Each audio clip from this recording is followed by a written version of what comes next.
Or you may have left home today with a promise to your family to return. For 771 people who left home between January and March this year, they could not keep that promise. They were killed in a motor accident.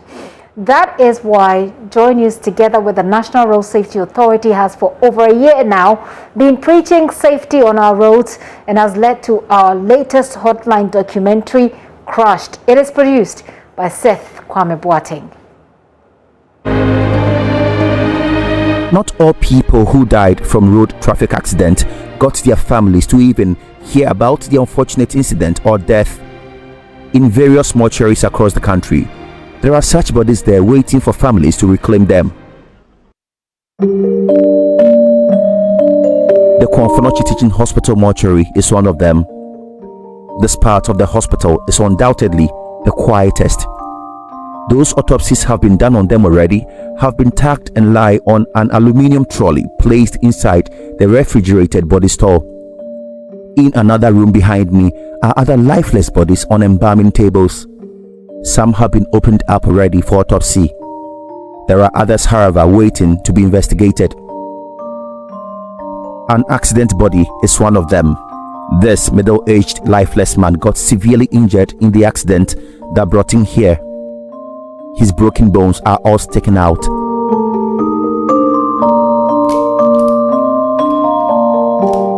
Dr. Ernest J., head of the hospital's pathology directorate, sees such bodies on a weekly basis. Every year we bury not less than 4 or 5 individuals who have not been identified, and these are usually road traffic crashes related. When we have kept the body for sometimes as long as 1 year and there's no one showing up, the necessary protocols are observed, and then these bodies are buried when we are doing mass burials. The full documentary will be premiered in some few minutes at the auditorium of the Ghana Shippers Authority. I'm taking you live there now. We speak to David Osafo Adonting. He's the Director, Planning and Programs at the National Road Safety Authority. Mr. Adonting, good afternoon.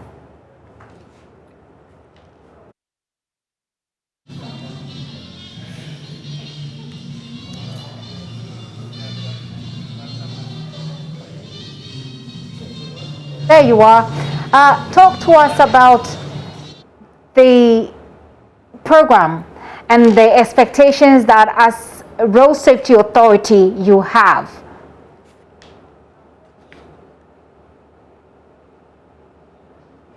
Hello? Yes, Ms. Adonting, can you hear me? Did you hear my question? I can hear you now. Please go again. Great. I was asking you what your expectations are as National Road Safety Authority about this program in terms of dealing with the problem that's faced, that we're facing at the moment. Yeah, thank you very much. I think that we are all expecting that a day like this will come for all of us Ghanaians to see and then feel the magnitude, the scale and magnitude of the road safety problem in Ghana. I think that our partnership with multimedia in particular and all the other media under the Arrive Alive campaign have brought all the issues out. But I think today is the day that we can all see it on the ground. I'm saying this because we have all agreed at a point that we should raise the profile of road safety to an extent that it will become a national priority. Now, we have been on radio, we have been on TV, we've been outreaching to meet individuals, engagement, advocacy. Unfortunately, we don't think that road safety has been taken up on board as a national problem or as a public health issue like we expect. It takes events like this to be able to open up squarely for every Ghanaian from whichever walk of life to come and see what is happening on this. In fact, this tells me, and it comes to mind of the premiere when our own brother Anas, Arimiyao Anas, had to bring out the corruption and what was happening in GFA and what was happening in our judicial systems and so on. You could see the profile of events that followed that premiere, and I'm expecting to see a similar thing when road safety will also be discussed afterwards, after this whole premiere exercise. So we are excited to be part of this whole show. And already we have seen some high-profile personalities trooping in. More of them are going to come. Our Minister of Transport is on his way coming. A few other parliamentarians are here. Road safety advocates, road safety ambassadors, stakeholders. I have seen a couple of them all around. And so it promises to be very exciting, seeing what is happening on the streets, on our roads, and what we can all do afterwards. To take our viewers through some of the figures that we've recorded, and I take your final words on this. Now, 517 people as of this year, January and February, 517 people were killed in road accidents alone. And if you look at the regional distribution, of course, the Greater Accra region, the Ashanti region, and the Eastern region are at the top, with Ashanti region having 108, Greater Accra 89, and Eastern region 91. The lowest, by the way, is somewhere in the Northeast region. Ms. Adonting, I just want to take your thoughts. These three regions, the Greater Accra region, the Ashanti region, and the Eastern region, it looks like we should have a concerted plan for these three regions. Is that part of the solutions you're looking at? Indeed, the figures, as you have already said, are already out there. The Ghana Police Service, the MTTD, are out with the figures. 517 deaths at the end of February, 2 months. That was 60 days. Now we have added on March. So at the end of March, the first quarter, we are now counting 771 deaths. I think these figures alone should tell the whole story. If you compare these figures to the almighty COVID, which you and I know how serious it is in this country, which made all of us locked down, being at home, not coming out to go anywhere, a whole pandemic that has affected the entire economy. And you are comparing that the past 1 year, 14 months or so, whilst road safety or road accidents is talking about 771 deaths, we are talking about less than 800 deaths. Now, put together last year and this year, we're talking about more than 3,000 deaths on our roads. COVID has taken the lives of less than 800. So if you make comparison, then it means that we have a bigger problem than even the pandemic, the COVID pandemic. So we have come to a stage that I will call it a crossroad, where we need to take certain policy decisions, by all means, very drastic.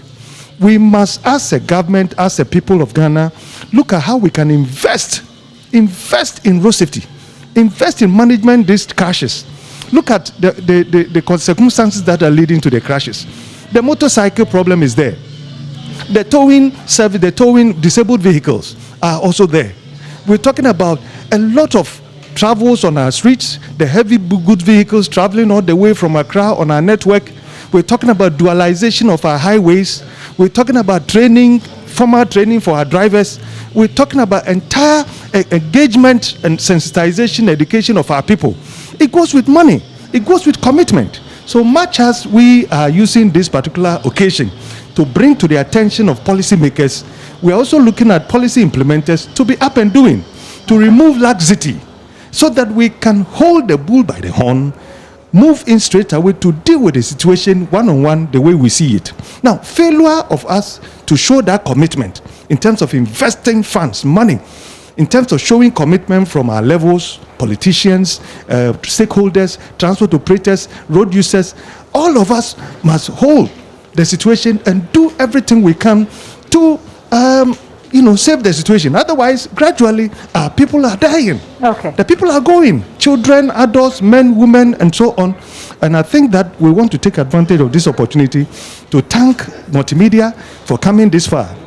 This documentary is going to be used as a platform to scale up the problem and raise the profile of safety. I am convinced that before we leave here, it would have changed our mindsets in whichever capacity we find ourselves to do it and do it more in a manner that come next year, the story will be different. The narrative will be different. So I think that our expectations are very high. I've seen the people trooping in. They are all excited to see something different and something drastic. But that will not end there. It should rather propel us to go and do more when we get out of this place. I think that's the most important thing. And we will not sit down. We're not going to relax. We will go and continue the education. We'll go and continue the advocacy. And we'll go and continue to push hard and push government, push everybody that matters to be able to do one thing good, better, in order to change the narrative. I can assure you that the National Road Safety Authority, we will not relent on ours at all. We will do the best we can to show leadership. Now that we have made an authority, that the mandate has been given to us to ensure that we reduce the deaths and injuries. Right. I think this is the time, and there's no other time than now. Well, Mr. Adonting, thank you very much for that update. We'll be coming to you, and hopefully we'll be able to show this video as well to the drivers themselves who caused these accidents on our roads. Thank you very much. For now, we'll leave it here, and we'll come back to you later.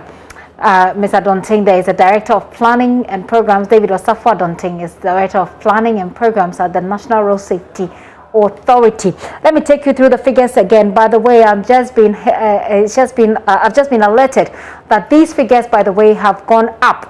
These are figures as of January and February, but it has gone up. Let me tell you what we have so far for now. So as I said earlier, 517 people have been killed between January and February 2021. And the regional distribution is as follows. Greater Accra, 89. Ashanti region topping the list with 108. The Eastern region has a 91 as the second highest. And of course, Accra follows. And then you have Central region following that one with 29. The Western region with 30. The Volta region with 17. The Northern region with 10. Upper West, 9. Upper East, 26. Bono, 15. Bono East, 27. Ahafo, 10. Oti region 8, Savannah region 33, Western North 13, and Northeast region 2. Northeast region seems to be the safest, if you like, as far as road carnage is concerned. 2,560 cases were reported. Out of those figures that you saw, 2,560 were reported.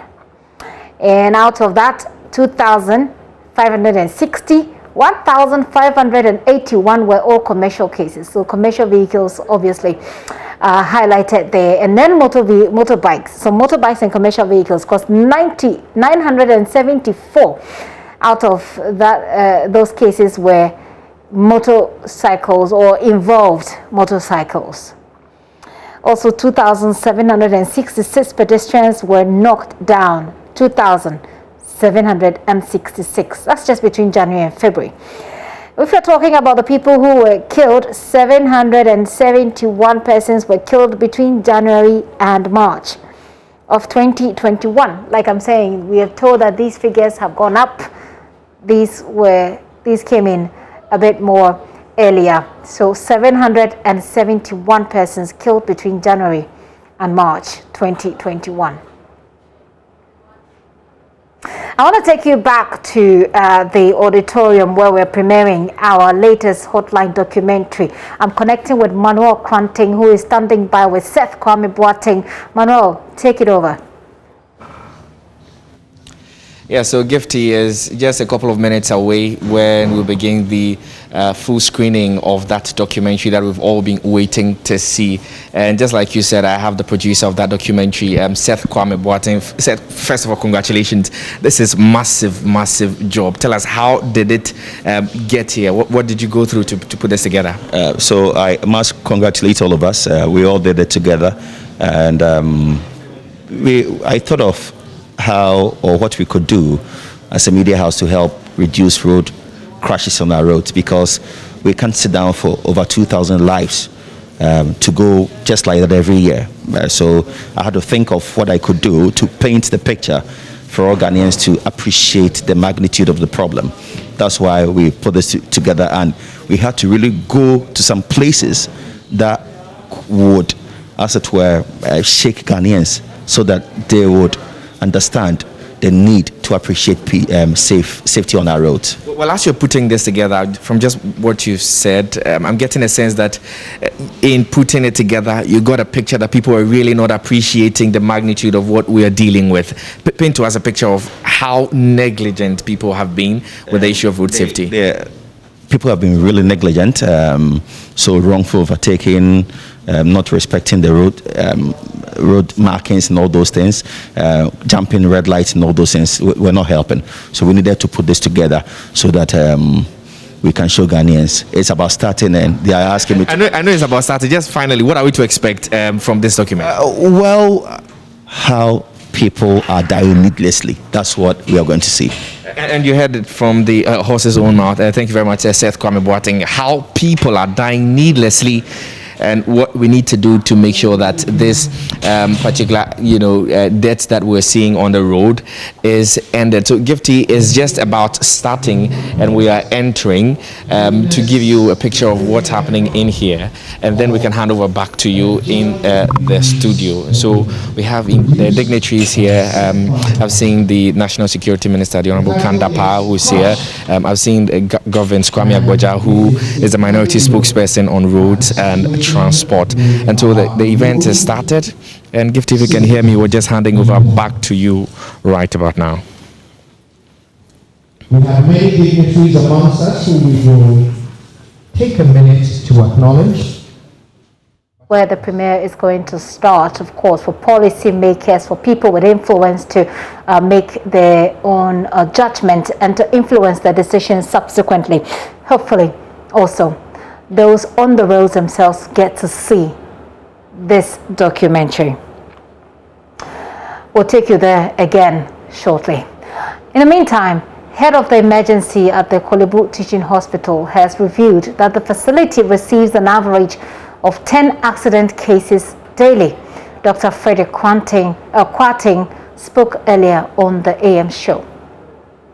When it comes to trauma, orthopedics, and accident cases, we receive an average of 10 accident victims, especially those needing admissions on the day. In every day, we have an average of 10, and in most cases, we have about 3-4 of them being Okada injuries, and then the remaining 60 vehicle accidents. And a significant number of them are bad injuries, very serious ones that we have to be in the hospital for about 3 or 4 weeks. And in some cases, especially the Okada injuries, the injuries are that bad that to save the patient's life, we may have to actually even amputate their limbs, because sometimes they come in with limbs that have been... Let's take you now to the auditorium. My colleague Kojo Yangson is standing by with the program. We also have from the National Road and Safety Authority, Madam Catherine Hamilton. Thank you for coming. The National Health Insurance Authority is represented. It's actually the big boss, Dr. Jani Selby herself.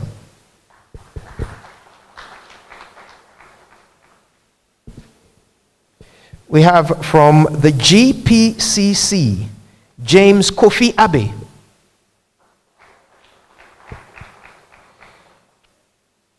The Chief Operating Officer of Multimedia Group is here. Let's welcome him with a round of applause. Mr. Ken Ansah. And as I explained, this is not according to protocol. Otherwise, we would have started with Mr. Kweku Ofori-Siama, the Minister for Transportation.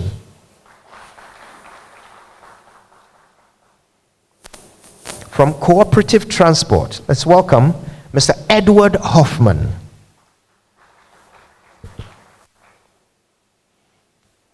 We also acknowledge the head of the Ghana Road Coordinating Council, Mr. Emmanuel Ohene Yeboah.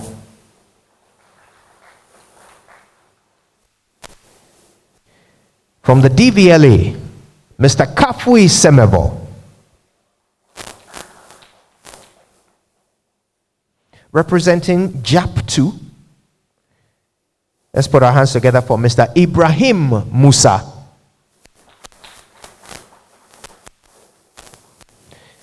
This is the man that you probably see and hear the most representing the National Road Safety Authority. He's on every panel and every discussion across the face of the media. Let's welcome him with a round of applause. He's the head of Regulation, Inspection and Compliance at the National Road Safety Authority, Mr. Kwame Kodia Etiahene. If you can acknowledge with a wave, Mr. Etiahene, so we can recognize you. Ah, there he is. Wonderful. Good to see you. The National Insurance Commission is here, represented by Mr. Kofi Ando.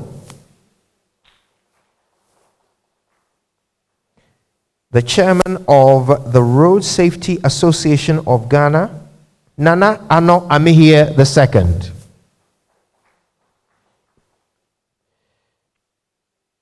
Now, we're particularly pleased that this couple could make the time to be with us. They feature in our documentary. They tragically lost their son in a road accident, a preventable road accident. But they have graciously joined us today because they believe in our cause. Let us, with a wild round of applause, welcome Mr. and Mrs. Ofosu Ampedu.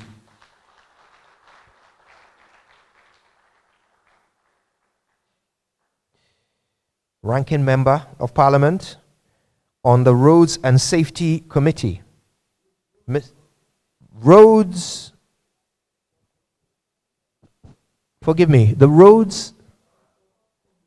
and Transport Committee, forgive me.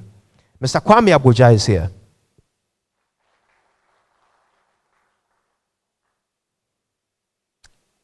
And the chairman, Mr. Kennedy Osei Nyako. The Christian Council is represented by Kadi Tete in the back. And the manager of one of the big transport companies in Ghana, VIP, Mr. Adakabre Frimpong. Thank you all for coming.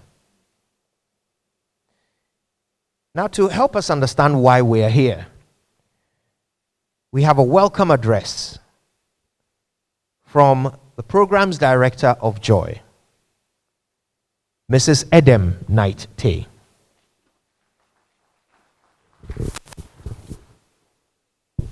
Thank you very much, Kojo.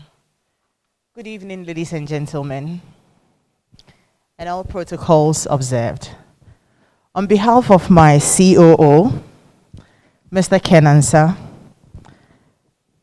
the Joy Brands, and the entire multimedia group, I welcome you to this all-important premiering.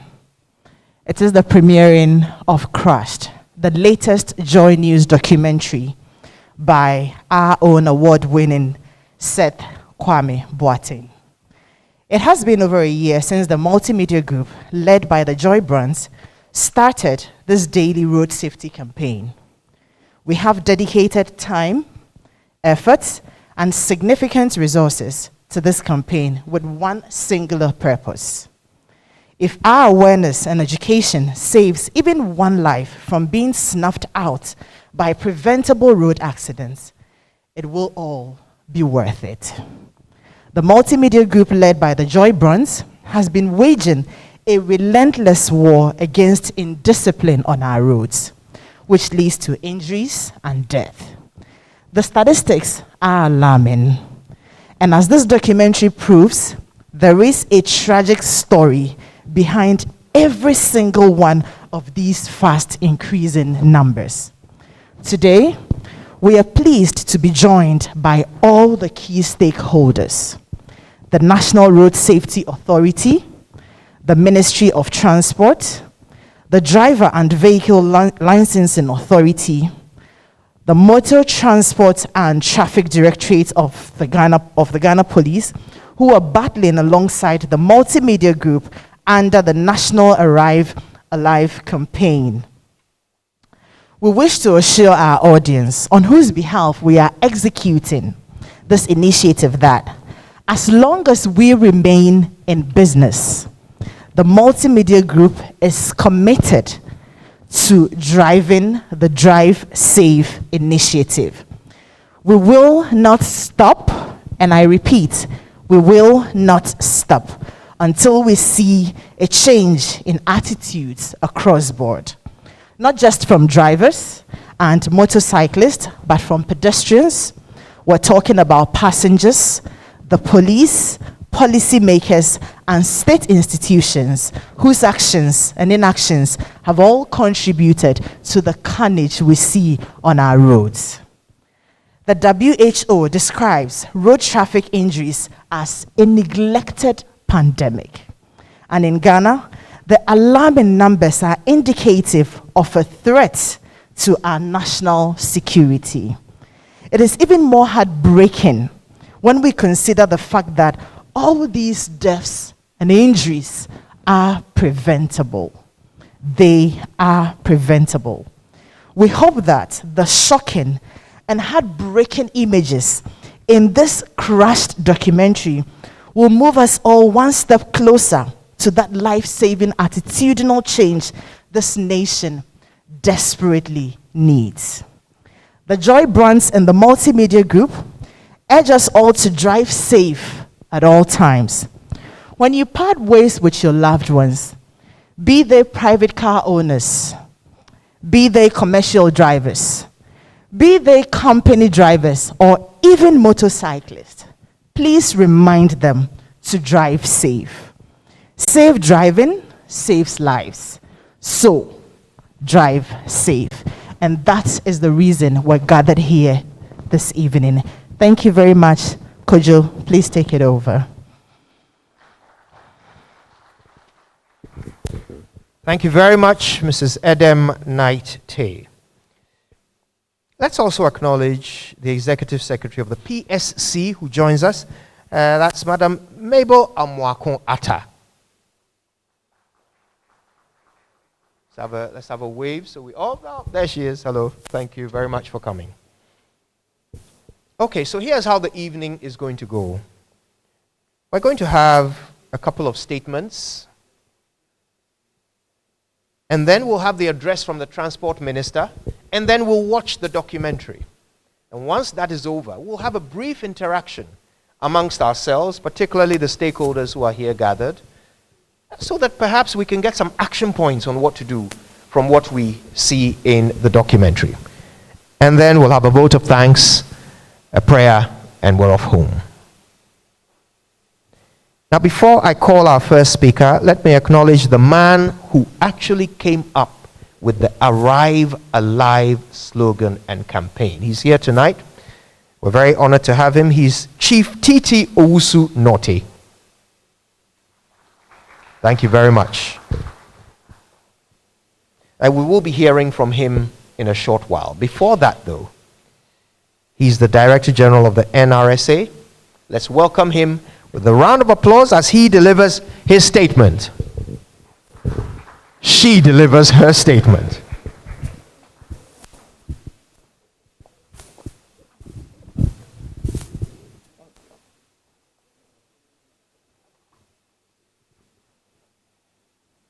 Honorable Ministers of State, Honorable Members of Parliament, the Multimedia Group, invited guests, ladies and gentlemen, all protocol duly observed. We are gathered here today because of the issue of road traffic crashes that has reached some crisis. Yet, our response as a nation has not matched the seriousness of this crisis. We all know that the first quarter of this year has been exceptionally depressing. So far, 771 people have died and 4,010 others injured through road traffic crashes. In fact, there have been more road accident deaths in the first quarter of this year than there have been COVID-19 deaths for a whole year. I extend my heartfelt condolence to the families who have lost their loved ones to the crashes and a speedy recovery to the injured. Ladies and gentlemen, The road crash statistics we record every day are not just numbers. They are thousands of living, breathing humans who, like the rest of us, had dreams, plans, and ambitions. They were the hope of many children and families whose future and well-being now remain uncertain. The numbers tell a really powerful but depressing story. It could be the story of a young footballer who once dreamt of bringing glory to our country, or a girl who left for school but never came home alive, a mother who did not make it alive on her way to work, or even a politician who unwillingly surrendered his life to the tragedy of a crash. This is a dangerous situation that guarantees neither immunity to the powerful nor grace to the weak. So beyond these figures, we are faced with an even greater danger that is slowly crippling our economy. And we all know that annually, road traffic crashes cost our nation 1.6% of our GDP. And when we want to translate it into monetary terms, it's about $165 million each year, an amount that can construct about 660 kilometers of asphaltic roads. In fact, individuals, families, and society are the hardest hit. They are the ones who immediately bear the brunt and crippling cost of road traffic crashes. We at the National Road Safety Authority are not in denial of this menace. In spite of the daunting challenges we face, we still undertake periodic, and instead of an all-round sensitization of transport operators and other road users. We do so also, and we recognize that in our part of the world, about 90% of the crashes we record are the result of human misconduct and unsafe road user practices. What this means in essence is that each time we fail to comply with a road traffic regulation, we are increasing our risk of death or injury by 9 times. The first decade of action for road safety, that was from 2011 to 2020, was promulgated to deal with this dire situation.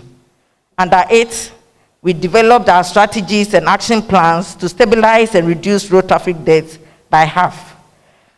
This has since given way to the United Nations New Decade of Action for Road Safety, which is now from 2021 to 2030, which commits all of us to prevent at least 50% of road traffic deaths and injuries by the year 2030.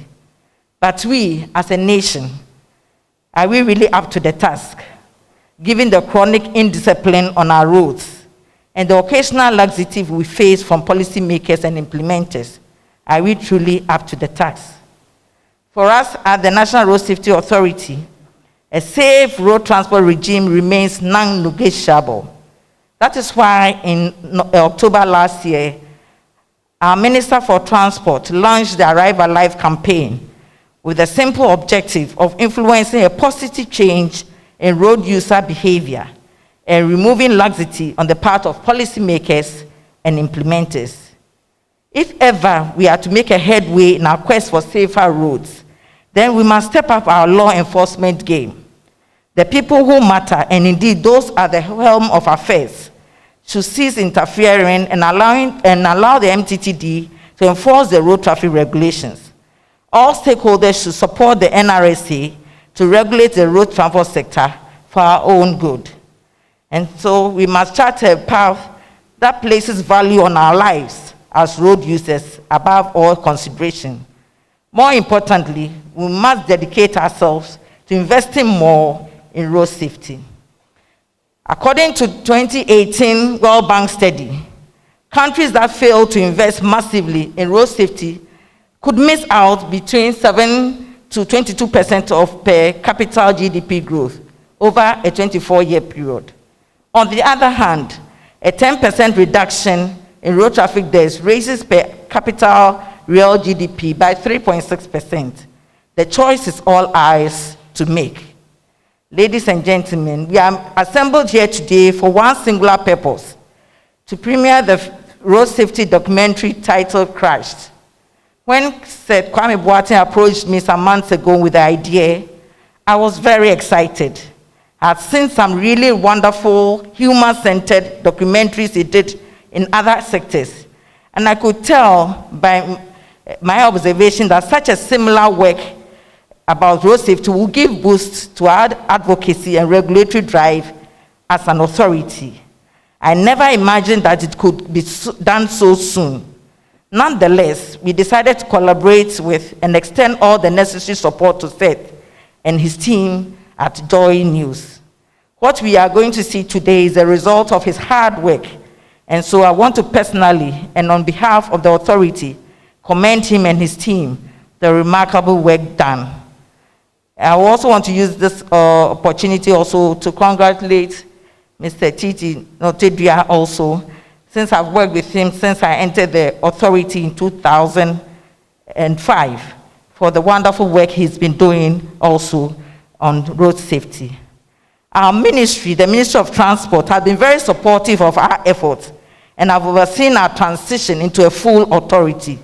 And so I'm very grateful to the Honorable Minister for Transport for his immense support in making this documentary and other initiatives possible.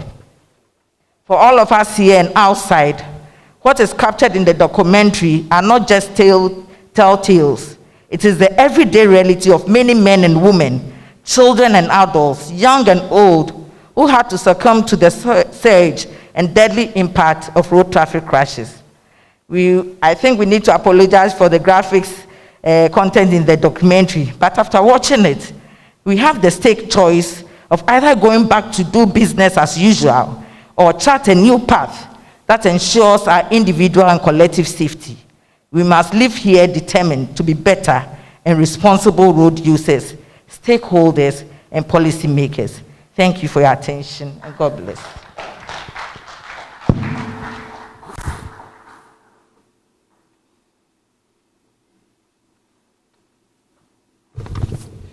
Thank you once again, Madam May Obri Yabua.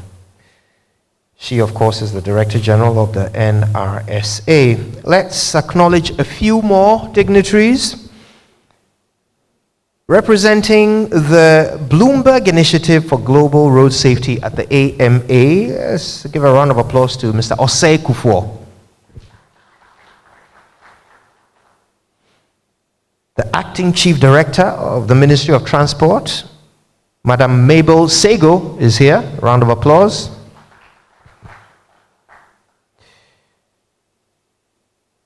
And Engineer David Adonting, a very popular name and face. He is the Director of Planning and Programs at the NRSA. Round of applause for him. The President of the Ghana National Cargo Transport Association is here. Alaji Tanko. Thank you for coming, Alaji. And a man who needs no introduction, the Director of Research and Education at MTTD, Superintendent Alexander Obeng. There he is in the back. All right. It's time for our second address. And it's from the man who started it all. The man who created the expression "arrive alive" and got this ball rolling beautifully several years ago. To hear a few words from him, let's put our hands together for Chief T.T. Owusu Norte.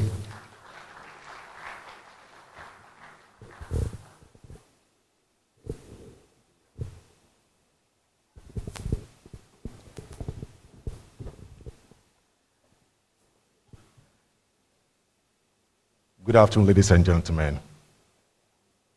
I stand on the existing protocol to welcome you all. Thank you for giving me this opportunity to contribute to this insightful documentary produced by Multimedia, and with special thanks to the young gentleman and a game changer, Seth Kwame Boateng. Seth, the sky is not your limit. Keep up the good work. Exactly 25 years ago, I started hosting Arrive Alive, a road safety program on Joy FM to educate the motoring public on road safety and car maintenance. Ladies and gentlemen, I want to show an analysis of the data from 1925. So from 1995 to 2020, which I'm sure you have seen all over and over again, so as to judge for ourselves whether we are doing the same thing and hoping to get a different results, or we are using different strategies, but the results are far-reached. This period covers the time I started the crusade in my private capacity as a road safety advocate to put sanity on our roads. Summary of road crashes, casualties, fatalities, human population, vehicular population, and the risk factors since 1995, according to the National Road Safety Authority, shows the following trends. There has been a high risk rise in fatalities from 1,823 in 2017 to 2,589 in 2020. This is the first time there has been a consecutive rise in fatalities in 4 separate years. That is 2017, 2018, 2019, and 2020, as shown on the table.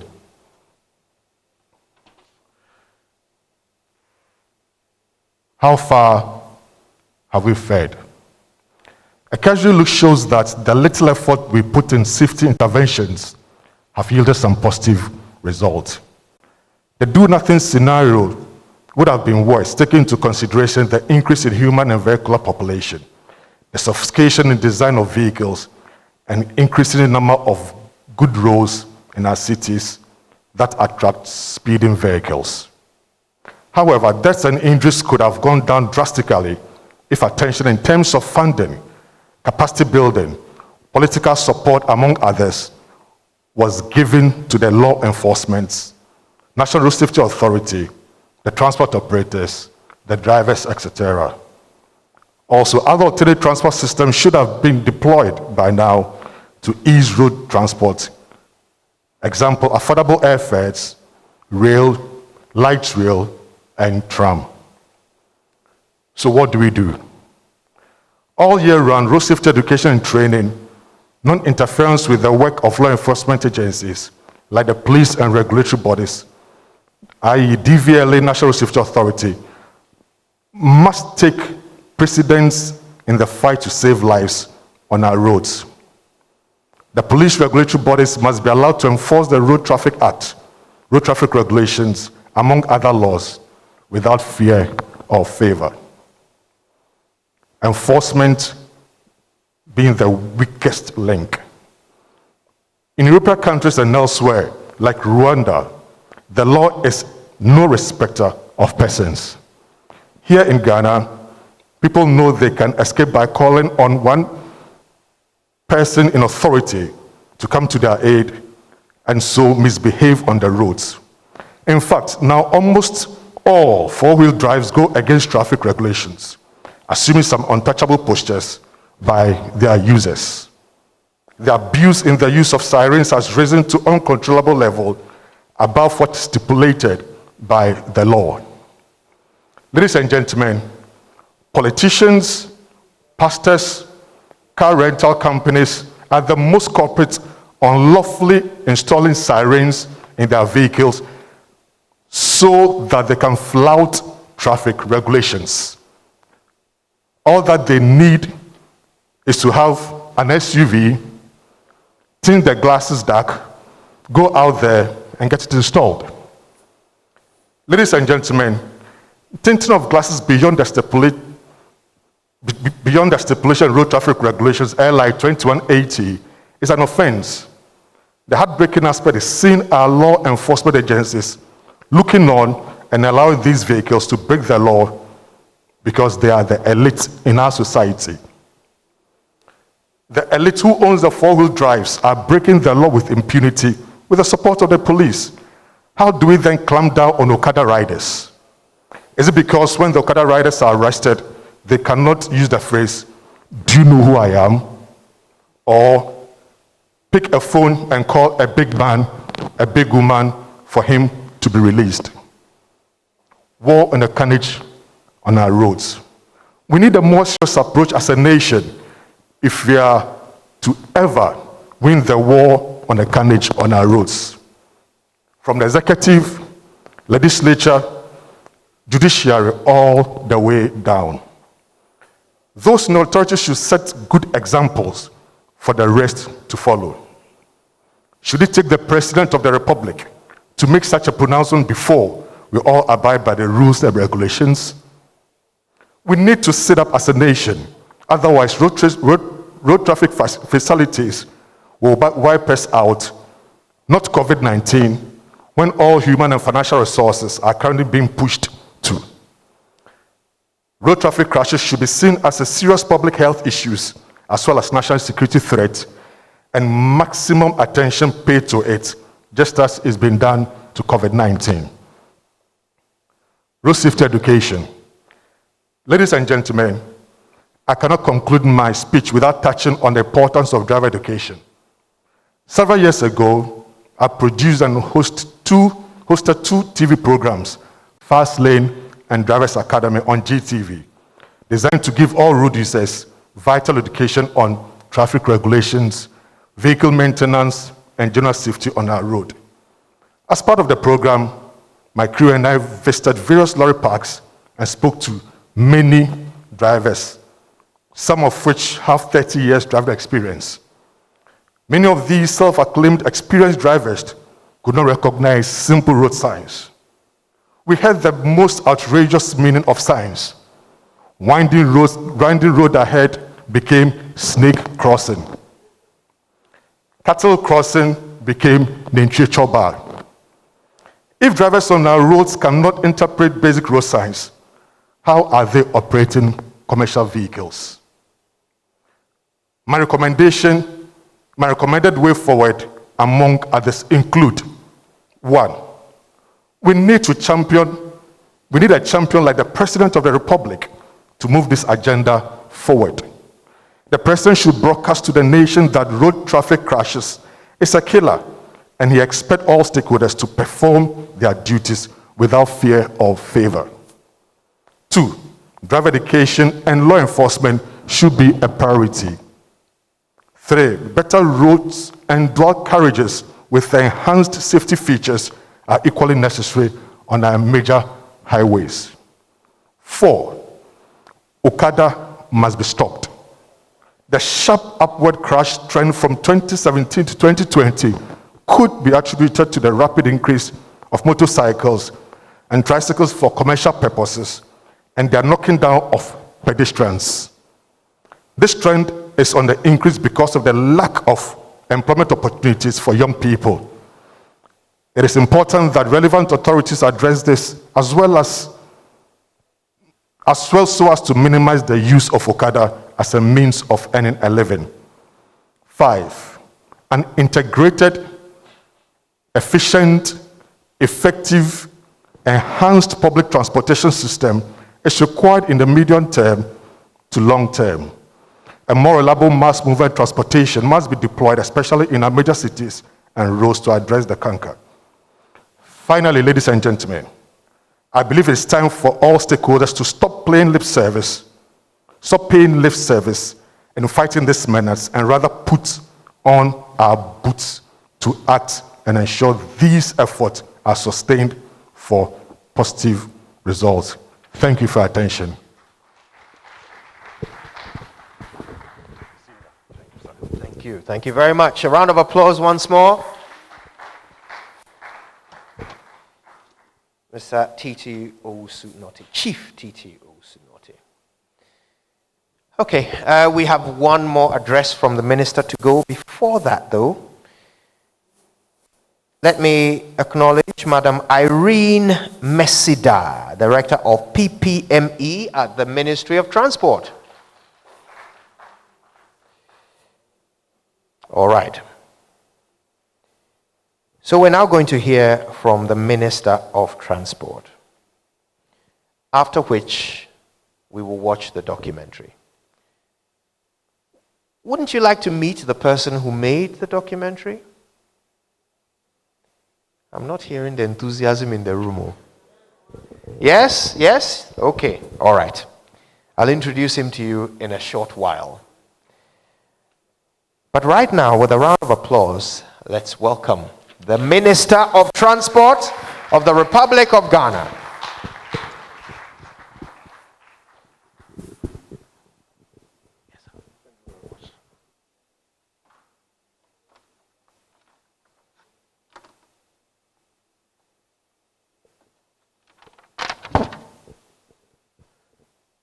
Good afternoon, ladies and gentlemen. Chairman of Parliamentary Select Committee of Roads and Transport, Ranking Member, Director General and Management of National Road Safety Authority, heads of various institutions here present, Nananum transport operators, the media. Once again, good afternoon. I think a lot has been said about the purpose with which we are here. If I did not take my time in going through my speech, I am going to rehash or repeat what had been said. But because this program is so important, permit me, if I did repeat any of the things which have been said. I should have said, or I should say, that I'm happy to be here. I'm happy to be here because we have all come to a realization that we cannot sit down, fold our arms, and allow road crashes to wipe us away. On that basis, I'm happy that we have come to that realization. But I'm not happy that we are going to talk about debt, because where I come from, debt is not something that we should be proud of. But this is where we are. That is why we should begin to talk about them. About a year ago, excuse me, Kwame approached me and said, Minister, we need to do this. We sat down for about an hour or two, and we all came to a conclusion that we shouldn't bow our heads in shame, but we should rather confront the issues and talk about them. So what I'm pleading is that after going through this documentary, this shouldn't be the basis with which we are going to appoint accusing figures at each other. But once you have recognized that it has been an institutional defect over the years, once we have an institution and we have a defect over the years, in going to correct that institution, it's not going to take you a day or 4 years or 2 years. You need a corrective effort from all of us. From the police, from the media, from the politicians, from the transport operators, even from the pedestrians. Many a time we tend to concentrate our effort on the politicians, the police, the driver, and leave the rest. I asked for something. When we said that human error, our attention that, police is not performing, the driver is not driving well. If we talk about human error, it's not talking about the driver. The driver mistake may be part. The contractor who is constructing the road and cutting corners is also part. The engineer who failed to correct or do the correcting is part of it. The transport operator who is not adhering to safety standard is also part of it. And the policy maker, not relishing what is available, is also part of it. So when we speak and say that human error, let us not concentrate only on the driver, but everybody who is supposed to play it part. So at this juncture, ladies and gentlemen, when I took over as a minister for transport, I realized that the very particular institution which is supposed to educate or champion road safety has a limited powers. So the present position is that in dealing with institutional defect, we need the legal framework, we need infrastructure, and we need money. And recently, we also need technology. So the first thing we did is to change the mandate of National Road Safety Commission into an authority. We did so not because we believe in name. We did so because we wanted the institution to have the power to enforce institutional compliance. Because without that legal framework, without having an authority which will enforce institutional compliance, was going to be difficult for that particular institution to do its work and do it well. And going through that motion, I must first of all give thanks to Parliament.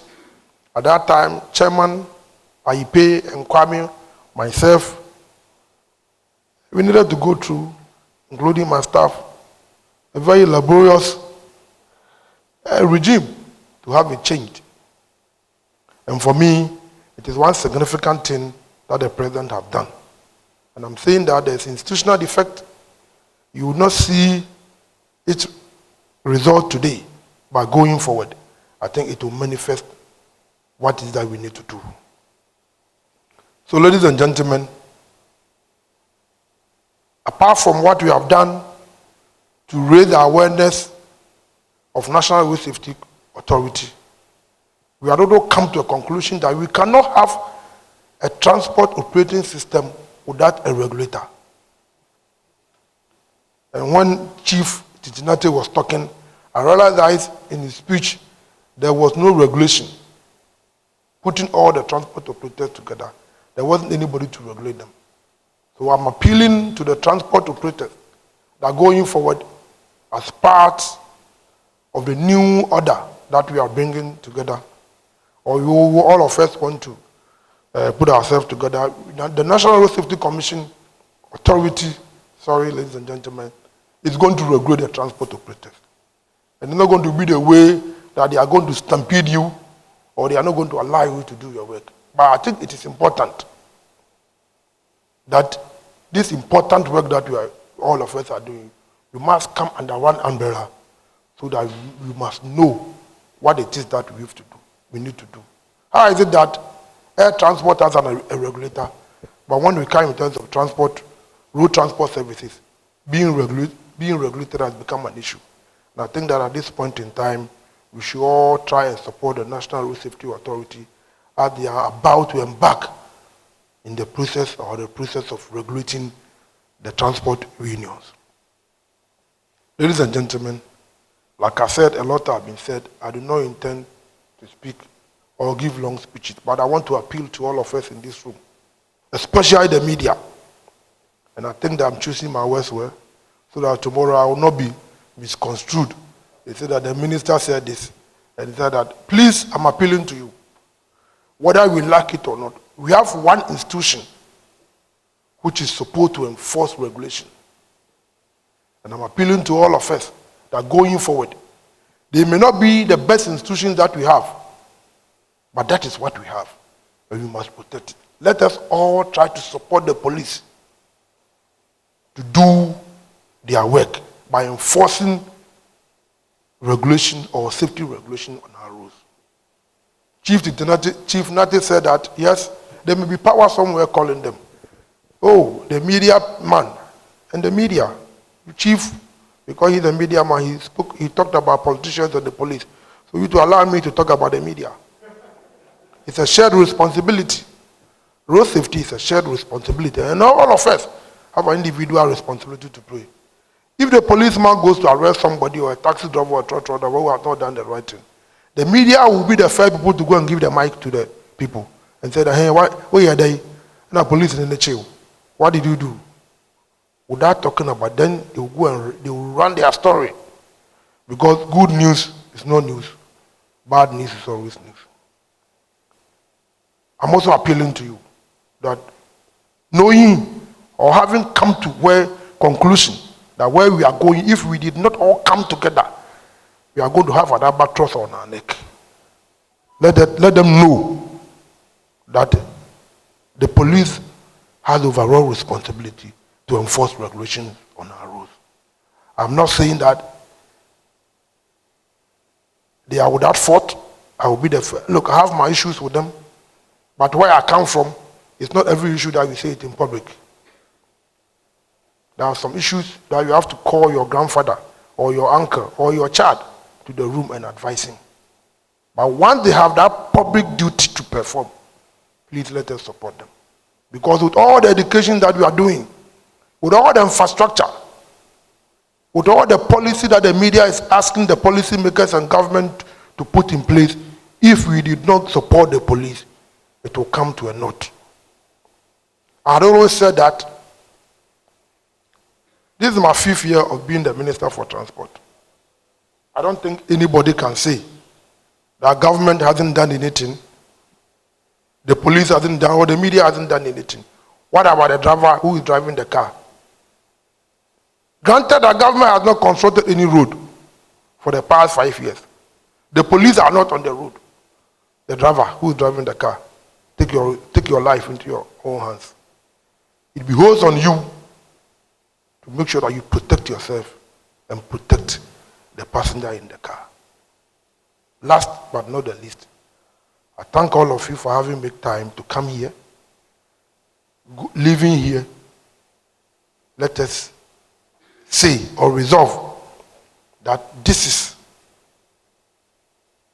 a responsibility on us, that we should begin to come together to make sure that this thing cannot continue. It is only when people become defensive, if we begin to point at accusing figures, they blame me. The politicians are not doing well, the police are not doing, the media is not doing this. Then everybody will become overprotective. Then let me protect my territory. I'm sure that if we recognize that we have a problem and that we are all prepared to come together, I'm sure there may be a way out. So once again, thank you. You are welcome. Let us live here with one common aim in view, that we will make attempt, or from today going, let us all resolve to reduce. As for eliminating accidents completely on our roads, it's impossible. But those we claim to be human errors, those we claim that we can reduce or eliminate, let us resolve that going forward. Koyo, you are welcome. I'm sure maybe we need to, when I finish, as a Minister for Information, you also add 1 or 2 things before they premiere their program. Oh, you won't speak? Okay. The Minister for Information is saying that whatever I've said is enough and represent the politician. So please, let us resolve that we will work together to reduce road crashes on our road. Thank you, and may God help us. Thank you very much. Another round of applause for the Minister for Transport, Mr. Kweku Ofori-Isiamah. Very hard-working minister, my fellow Central Regional native. And even though he did quite a good job of catching Mr. Opoku on his way in, let me formally and officially acknowledge the presence of the Information Minister, Mr. Kojo Opoku.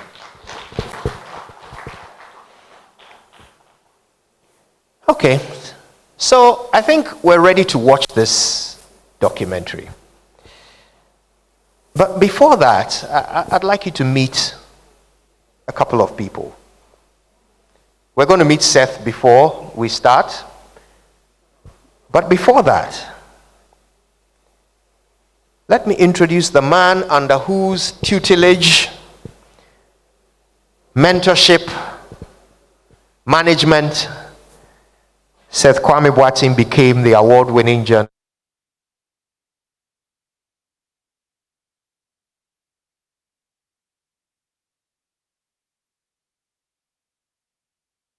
Elvis Kwasi is the managing director of the JoyNews cluster. Now, you know, we always have unsung heroes, and this next person is one of them. You know, these documentaries are not easy to produce, and it takes people like this man to sit in a dark room, sometimes for days on end, editing and tweaking and correcting and perfecting and cleaning and clearing, so that we have the product that we are all going to enjoy. So this is just one of the many unsung heroes that made Crushed possible. Ladies and gentlemen, he's our Hotline documentary editor, Kweku Owusu Pepra.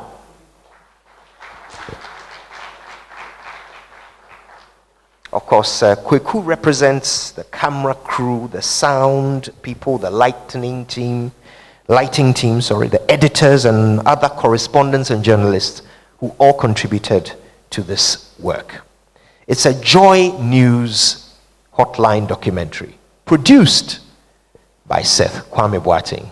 And just before we view the work, if I may invite Seth to come up front to take a quick bow so we all get to know him.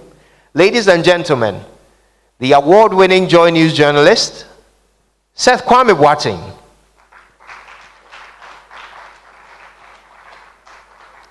Oh, okay, I understand Seth has left the room. We'll catch him when he returns.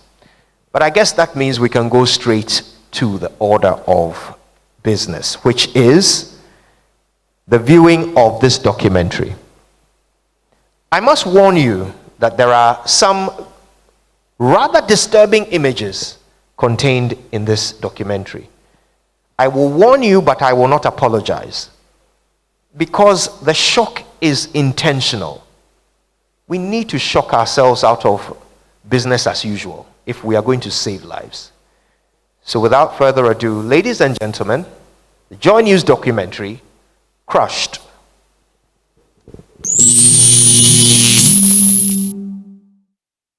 Well, the documentary is airing here tonight at 8 p.m. and you want to make a date. I mean, for those who are over there, they're getting to watch, but you get to watch here on our channel at 8:30 p.m.